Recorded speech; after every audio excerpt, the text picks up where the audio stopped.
বিসমিল্লাহির রহমানির রহিম। ন্যাশনাল কলেজের অনলাইন ভিত্তিক শিক্ষা কার্যক্রমে তোমাদের স্বাগতম। প্রিয় শিক্ষার্থীরা, আশা করছি করোনাকালীন এই সময়ে তোমরা সরকারি দেওয়া সকল স্বাস্থ্যবিধিগুলো মেনে সুস্থ আছো।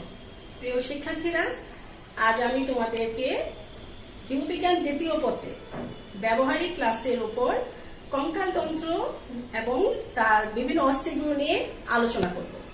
প্রিয় শিক্ষার্থীরা, তোমরা অবশ্যই জানো যে তোমাদের ব্যবহারিক ক্লাসটা অত্যন্ত গুরুত্বপূর্ণ, কারণ তোমাদের দ্বিতীয় পত্রে জীববিজ্ঞান দ্বিতীয় পত্রে 100 নম্বর বরাদ্দ, সৃজনশীল 50, এমসিকিউ 25 হলো 75, আর 25 নম্বর কিন্তু ব্যবহারিক ক্লাস।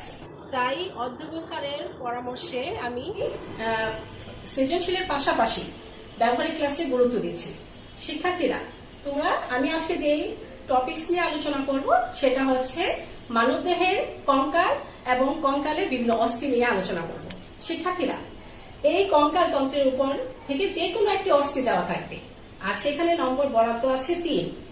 তোমরা অস্থিটি দেখে শনাক্ত করবে, সেখানে 1 নম্বর বরাদ্দ, এবং শনাক্তকরণের পর তার উপর আবার বৈশিষ্ট্য লিখবে, সেই বৈশিষ্ট্যের জন্য নম্বর বরাদ্দ আছে 2, হলো 3। এই হচ্ছে আজকের কঙ্কালতন্ত্রের উপর মানবদেহের কঙ্কালতন্ত্র থেকে একটি অস্থি, এই অস্থির উপরে 3 নম্বর বরাদ্দ আছে। শিক্ষার্থীরা, আরেকটি কথা না বললেই নয় যে করোনার শুরু হওয়ার আগে তোমাদের যখন নিয়মিত ক্লাস চলছিল, তখন কিন্তু আমি যে ব্যবহারিক ক্লাসগুলো নিয়েছিলাম, সেই সময় ক্লাসের পাশাপাশি তোমাদের যে ব্যবহারিক ক্লাসে তোমাদের কিছু চিত্র অঙ্কন করতে বলেছিলাম, ব্যবহারিক খাতাটাকে তোমাদের নিয়মিত পড়াচ্ছিলাম। সেই সময় অনেক স্টুডেন্টই আমাকে দেখিয়েছিলেন, কিন্তু তার মধ্যে কিছু স্টুডেন্ট আছে যারা সম্পূর্ণ করতে পারো, আংশিক করেছিলে।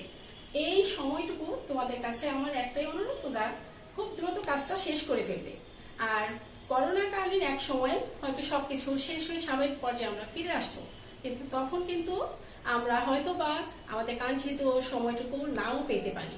তাই শিক্ষার্থীরা, তোমাদেরকে আমি আরেকবার স্মরণ করিয়ে দিতে চাচ্ছি, সেটা হচ্ছে যে তোমরা যেহেতু বিজ্ঞানের ছাত্র ছাত্রী, তোমাদেরকে অবশ্যই ব্যবহারিক ক্লাস এবং একটি তোমাদের কাঙ্ক্ষিত ফলাফলের জন্য ব্যবহারিক ক্লাস, উভয়টির জন্যই তোমাদের খুবই গুরুত্বপূর্ণ ব্যবহারিক ক্লাসটি। তাই আমি এই সময়টুকু সেই কথা বিবেচনায় রেখে আমি ব্যবহারিক ক্লাসটি নেওয়ার উদ্যোগ নিয়েছি।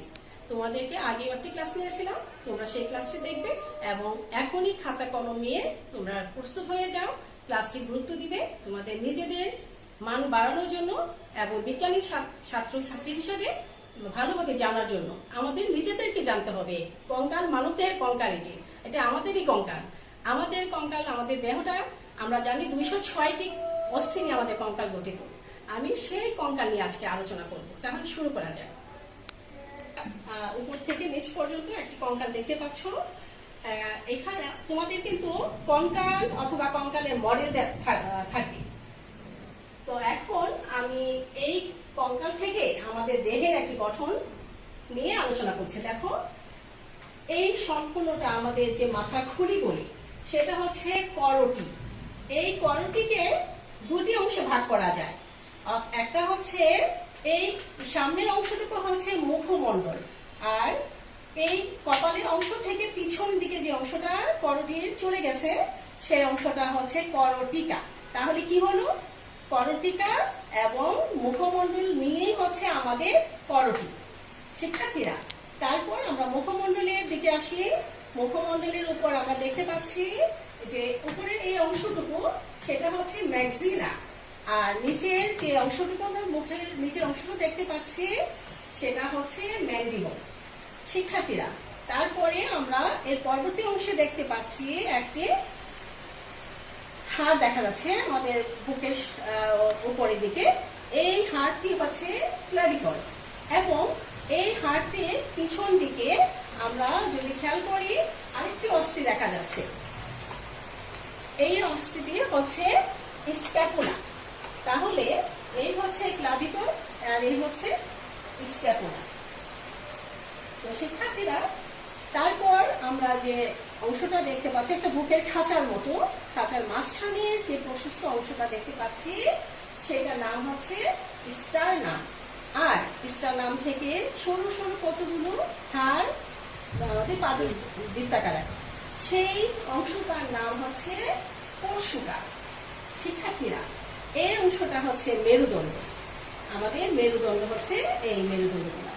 তারপরে যদি আমরা আমাদের অংশটা কঙ্কালযন্ত্রের ডান পাশে যাই, তাহলে দেখা যাবে যে দুটি হাত আছে। হাতের উপরের যে অংশটা, হাতের উপরের অংশটার নাম হচ্ছে হিউমেরাস, আর তার নিচের অংশটা হচ্ছে রেডিয়া আলনা। এখানে দুইটা অস্থি আছে, রেডিয়াস এবং আলনা, সমন্বয়ে বলা রেডিয়া আলনা গ্রন্থি। তার নিচে অংশটা হচ্ছে আমাদের এখানে হচ্ছে কার্পাল, তারপর মেটাকার্পাল, তারপরে হচ্ছে ফ্যালাঞ্জেস। শিক্ষার্থীরা, আমি এবার মিডলে আসছি। এখানে দেখো একইভাবে আমাদের যে এই প্রশস্ত যে অস্থিটা আছে সেটি হচ্ছে শ্রোণীচক্র। আর আমাদের পায়ে দুটি অস্থি আছে। পায়ের মধ্যে এক একটি পায়ে আমাদের দুটো অংশ আছে। উপরের যে অংশটা সেটা হচ্ছে ফিমার। ফিমারের নিচে দুটি অস্থি একসাথে মিলিত হয়েছে, এই অস্থিটার নাম হচ্ছে টিবিয়া ফিবুলা। এটা টিবিয়া, এটা ফিবুলা মিলে হচ্ছে টিবিয়া ফিবুলা। এবং এই দুটা অস্থি যে একটি বৃত্তাকার অস্থির সাথে যুক্ত হয়েছে, নাম হলো প্যাটেলা। এটা হচ্ছে প্যাটেলা। তো আমরা এরপরে পায়ের পাতা যেটা বলি, সেখানে কিছু অস্থি আছে। সেখানে এই গোড়ালির মধ্যে যে অস্থিটা আছে সেটা হচ্ছে টার্সাল। টার্সালের পরবর্তী অংশটা হচ্ছে মেটাটার্সাল। আর মেটাটার্সালের সামনের দিকে যে আঙ্গুলের অস্থিগুলো আছে সেটাকে বলা হয় ফ্যালাঞ্জেস। তো তাহলে আমরা কি বুঝতে পারলাম শিক্ষার্থীরা? আমাদের দেহটাকে প্রধানত দুটি অংশে ভাগ করা যায়। একটা হচ্ছে অক্ষীয় কঙ্কাল, আর একটা হচ্ছে উপাঙ্গীয় কঙ্কাল। দেহের অক্ষ বরাবর যে অস্থিগুলো বিদ্যমান তারা হচ্ছে অক্ষীয় কঙ্কাল, আর উপাঙ্গীয় কঙ্কাল হচ্ছে দুটা হাত দুটা পা। দুটা হাতের মধ্যে যে অস্থিগুলো আছে, অর্থাৎ অক্ষ থেকে দুপাশে যেগুলো আমাদের দুপাশে চলে গেছে, সেটা হচ্ছে দুটা হাত। তো দুটা হাত হচ্ছে উপাঙ্গীয় কঙ্কাল, আর দুটা পা হচ্ছে উপাঙ্গীয় কঙ্কাল। তো শিক্ষার্থীরা, আমি এই অস্থি থেকে এই কঙ্কালের থেকে কিছু অস্থির বৈশিষ্ট্য নিয়ে আমি এখন তোমাদের দেখানোর চেষ্টা করছি। তাহলে আমি সেখানে যাচ্ছি।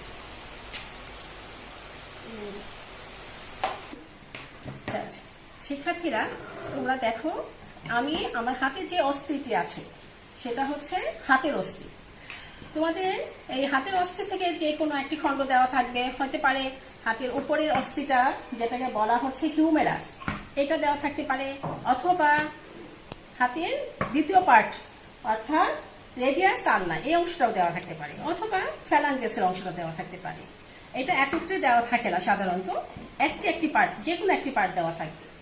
তো আমি কিছু তোমাদেরকে দেখানোর চেষ্টা করছি। যদি উপরের অংশটা থাকে, হাতের উপরের অংশটা থাকে, তখন আমরা কিভাবে চিনব এটা হিউমেরাস?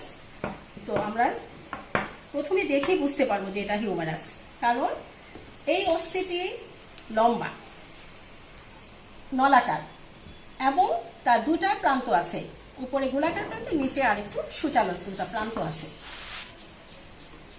উপরের প্রান্তটা হচ্ছে, তোমরা খেয়াল করো, এই উপরের প্রান্তটা ঊর্ধ্ব প্রান্ত বলে। এই ঊর্ধ্ব প্রান্তটি মসৃণ, গোল, এবং এই জায়গার মধ্যে কিছু তরুণাস্থি থাকে। এই তরুণাস্থি নিয়ে এটা হচ্ছে হিউমেরাসের মস্তক অংশ। তারপরে আমি নিচে দিকে যাচ্ছি। মস্তকের ঠিক পাশে ছোট এবং একটু বড় দুটি স্থিত অংশ আছে। এই ছোট স্থিত অংশটিকে বলা হচ্ছে ছোট টিউবারকল, আর বড়টিকে বলা হচ্ছে বড় টিউবারকল। এই বড় স্থিত অংশটি হচ্ছে বড় টিউবারকল। শিক্ষার্থীরা, ঠিক এই মস্তকটার নিচের অংশটা হচ্ছে অ্যানাটমিক গ্রীবা। এখানে একটি খাঁজ দেখা যাচ্ছে, সেই অংশটাই হচ্ছে অ্যানাটমিক গ্রীবা। আর এই যে মূল দেহটা, মূল দেহের মাঝখানে একটি আমরা কি দেখতে পাচ্ছি? একটি খাঁজ দেখতে পাচ্ছি। মূল দেহের মাঝখানে একটি খাঁজ দেখতে পাচ্ছি। এই খাঁজটিকে বলা হয় ডেল্টয়েড রিজ। এবং নিচের দিকে যদি আমরা যাই তাহলে আমরা দেখতে পাবো এই নিচের অংশের মধ্যে একটি ক্যাপিচুলাম আছে, আর মাঝখানের একটি গর্ত আছে এটার নিচের দিকে। এই গর্তটার মধ্যে এটা হলো কপিকলের মতো কাজ করে। এই অংশটার নাম হচ্ছে ট্রোক্লিয়া। তাহলে আমরা বুঝতে পারলাম যে এটি হিউমারাস, অর্থাৎ হাতের উপরের অস্থি। তাহলে শনাক্তকরণটা কি হলো? যে প্রদত্ত নমুনাটি হচ্ছে হিউমারাস, মানবদেহের হিউমারাস। আর শনাক্তকারী বৈশিষ্ট্য লিখে তোমরা এটা শেষ করবে। এই শনাক্তকরণের জন্য 1 আর শনাক্তকারী বৈশিষ্ট্যের জন্য 2। শিক্ষার্থীরা, যদি এই অস্থিটা আসে, হিউমারাসের পরের অস্থিটি যদি আলাদাভাবে দিয়ে দেয়, তখন তোমরা কিভাবে বৈশিষ্ট্য লিখবে?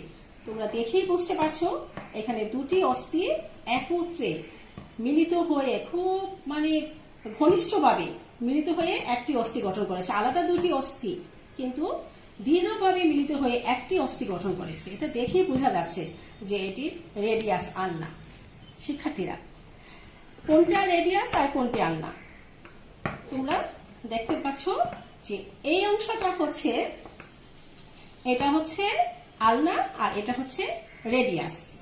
তো রেডিয়াসের উপরে, এই রেডিয়াসের উপরে আমরা দেখতে পাচ্ছি একটু স্থিত অংশ।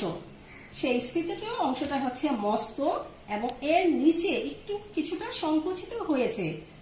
সেই সংকুচিত অংশটাকে বলা হয় গ্রীবা। আর গ্রীবার কিছুটা পরেই, কিছু নিচে, একটু নিচে আমরা আরেকটু উঁচু অংশ দেখতে পাচ্ছি। এই উঁচু অংশটার নাম হচ্ছে টিউবারোসিটি। শিক্ষার্থীরা, নিচের অংশটা চাপা, তুলনামূলকভাবে চাপা, এবং স্টালয়েড প্রসেস নামক একটি উঁচু অংশ আমরা এখানে দেখতে পাচ্ছি। তো শিক্ষার্থীরা, এবার আমি পরের অংশটা যাচ্ছি, সেটা নাম হচ্ছে আলনা। এই আলনার ঊর্ধ্ব প্রান্তে একটা অবতল অংশ আছে। এই অবতল অংশটাকে বলা হয় ট্রোক্লিয়ার নচ। আর আলনার অগ্রপ্রান্তের এই উঁচু অংশটা, এই উঁচু অংশের মধ্যে, এই উঁচু অংশটা, এখানে একটা উঁচু অংশ আছে আর একটা নিচু অংশ। এই উঁচু অংশটার কে বলা হয় ওলক্রেনেন প্রসেস, এবং আরেকটা হচ্ছে এটা কর্নয়েড প্রসেস। এই দুটো অংশ বিদ্যমান। তো শিক্ষার্থীরা, এই বৈশিষ্ট্যগুলোর জন্য আমরা অবশ্যই বলবো এটি হচ্ছে হাতের নিচের অস্থিটা, যার নাম হচ্ছে রেডিয়াস আলনা, অর্থাৎ রেডিয়াস ও আলনার সমন্বয়ে এই রেডিয়াস আলনা অস্থিটি গঠিত। শিক্ষার্থীরা, আমরা পরবর্তী অংশে যাচ্ছি। হাতে এখানে আমরা কিছু খন্ড খন্ড দেখতে পাচ্ছি। এই খন্ড অস্থির মধ্যে আমরা এই উপরের এই অনেকগুলো অস্থি আছে। এই অস্থিগুলো দুটি সারিতে বিদ্যমান। উপরে যে 4টি অস্থি আমরা দেখতে পাচ্ছি, 4টি করে মোট 8টি, সেগুলো হচ্ছে কার্পাল অস্থি। তার নিচে লম্বা 5টি অস্থি আছে, সেটা নাম হচ্ছে মেটাকার্পাল। তার নিচে আমরা আরো কিছু 2টি করে বৃদ্ধা অঙ্গুলির মধ্যে 2টি অস্থি, আর বাকি 4টির মধ্যে 3টে খণ্ডে অস্থি আছে। এই অস্থিগুলোকে বলা হয় ফ্যালাঞ্জেস। এই হলো আমাদের হাতের অস্থির বৈশিষ্ট্য। তাহলে আমাদের এই হাতের অস্থির এগুলো দেখে বুঝতে পারবো এটা মানব দেহের অগ্রপদের হাতের অস্থি। এই হচ্ছে শনাক্তকরণ এবং বৈশিষ্ট্য।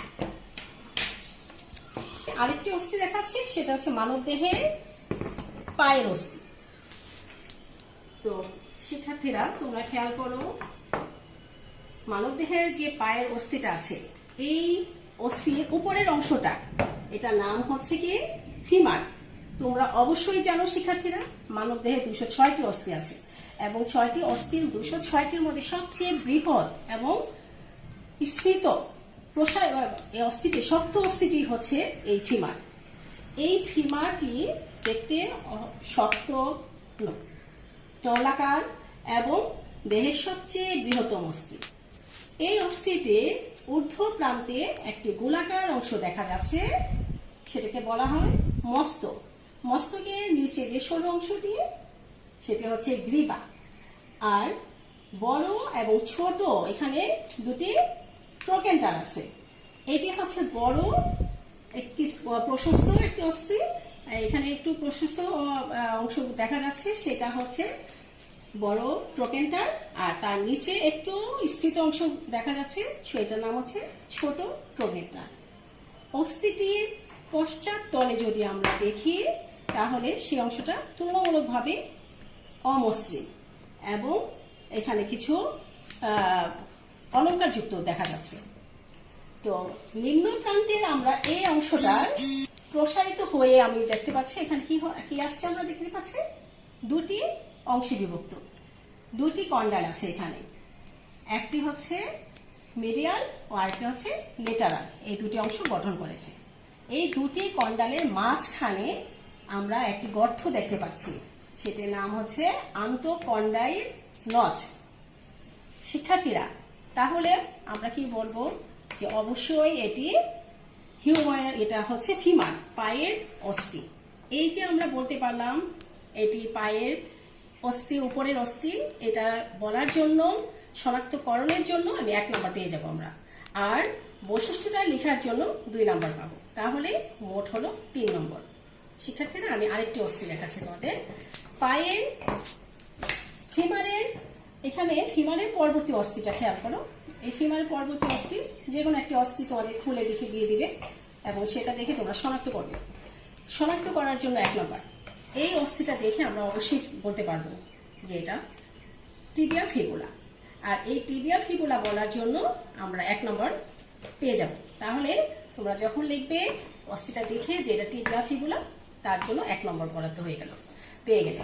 আর এইটা কেন টিবিয়া ফিবুলা সেই শনাক্তকারী বৈশিষ্ট্যটা যখন লিখবে তখন তোমরা আরো 2 নম্বর পেয়ে যাবে, হয়ে যাবে 3। শিক্ষার্থীরা, টিবিয়া ফিবুলাতে আমরা কি কি বৈশিষ্ট্য দেখতে পাচ্ছি খেয়াল করো। এটা হচ্ছে মোটা অস্থিটা হচ্ছে টিবিয়া, আর পাশে যে সরু অস্থিটা আছে সেটার নাম হচ্ছে ফিবুলা। তাহলে টিবিয়া এবং ফিবুলা নামক পাশাপাশি দুটি অসম রঙের, অসম আকৃতির রডের মতো শক্ত দুটি অস্থি নিয়েই টিবিয়া ফিবুলা গঠিত। এখন আমি আলাদা করে বৈশিষ্ট্য বলছি। টিবিয়াটা লম্বা, মোটা এবং সুগঠিত। টিবিয়ার অগ্রপ্রান্তে আমরা দেখতে পাচ্ছি একটি মিডিয়াল আর একটা লেটারাল কন্ডাইল আর টিউবারোসিটি। আর নিম্ন প্রান্তে আমরা দেখতে পাচ্ছি এখানে মিডিয়াল ও লেটারাল মেনিওলাস নামক দুটি উঁচু অংশ দেখতে পাচ্ছি। তো শিক্ষার্থীরা দেখো, ফিবুলার যে সরু অংশটা আছে এবং সেটি একটি দীর্ঘ অস্থি, ঠিক এর অগ্রপ্রান্তেই মস্তক অবস্থান করছে। আর নিম্ন প্রান্তটা সরু সূচালো, সে অংশেই লেটারাল মেনিওলাস থাকে। এই বৈশিষ্ট্যটা হচ্ছে গিয়ে টিবিয়া ফিবুলার বৈশিষ্ট্য। তাহলে আমরা বলতে পারি এটি অবশ্যই মানব দেহের কঙ্কালতন্ত্রের পায়ের নিচের অস্থি, যাকে বলা হয় টিবিয়া ফিবুলা। তাহলে তোমরা আরো 2 নম্বর পেয়ে গেলে। শিক্ষার্থীরা, এখন যদি এইটা খুলে দেয়, এই পায়ের অস্থির, পায়ের পাতার যে অস্থিটা সেটা যদি খুলে দেয়, সেটা দেখে আমরা আরো সহজে বলতে পারবো যে এটা হচ্ছে আমাদের কি, এটা ফ্যালাঞ্জেস, পায়ের পাতার অস্থি। তো এটা বলার জন্য 1 নম্বর বরাদ্দ। আর শনাক্তকারী বৈশিষ্ট্য যদি আমরা বলি তাহলে দেখতে পাবো এখানে বিভিন্ন আকৃতির 7টি অস্থি দেখা যাচ্ছে, সেটিকে বলা হচ্ছে টার্সাল, অর্থাৎ গুড়ালি অস্থি। এই গুড়ালিতে বিভিন্ন আকৃতির 7টি অস্থি আছে, ছোট বড় অস্থি, সেগুলোকে একত্রে বলা হচ্ছে টার্সালের অস্থি। টার্সালের পরে আমরা আবার কিছু লম্বা অস্থি দেখতে পাচ্ছি, সেটার নাম হচ্ছে মেটাটার্সাল। এটা 5টা থাকে আমাদের পায়ের পাতার, এই অস্থিগুলো মোট আছে 5টি।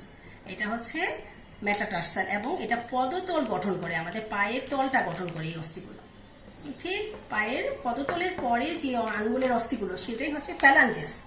তাহলে দেখো, ফ্যালাঞ্জেসের ক্ষেত্রে আমরা কি দেখতে পাচ্ছি, এই বৃদ্ধ আঙ্গুলিটা ছাড়া, আমাদের এই যে বৃদ্ধ আঙ্গুলি, এই বৃদ্ধ আঙ্গুলিটা ছাড়া বাকি যে অস্থিগুলো আছে সে বৃদ্ধাঙ্গুলিতে দুইটা খণ্ড বিভক্ত, দুইটা আঙ্গুলের দুইটা খণ্ড, আর বাকি চারটার মধ্যে প্রতিটাতে তিনটা করে অস্থি আছে।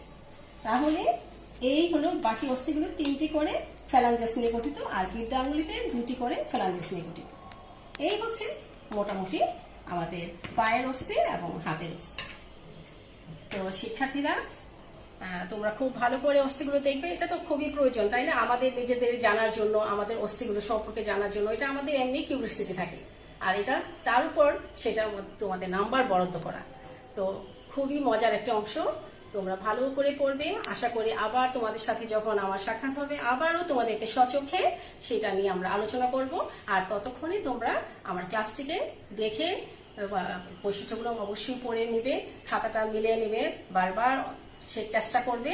আর পরবর্তীতে যখন আমার সাথে দেখা হবে, তখন আমরা আবার ল্যাবে এসে সেই কঙ্কালতন্ত্রটাকে আমরা সচক্ষে আবার মিলিয়ে নিব। ঠিক আছে? ততক্ষণে তোমরা ভালো থেকো, সুস্থ থেকো। আল্লাহ হাফেজ।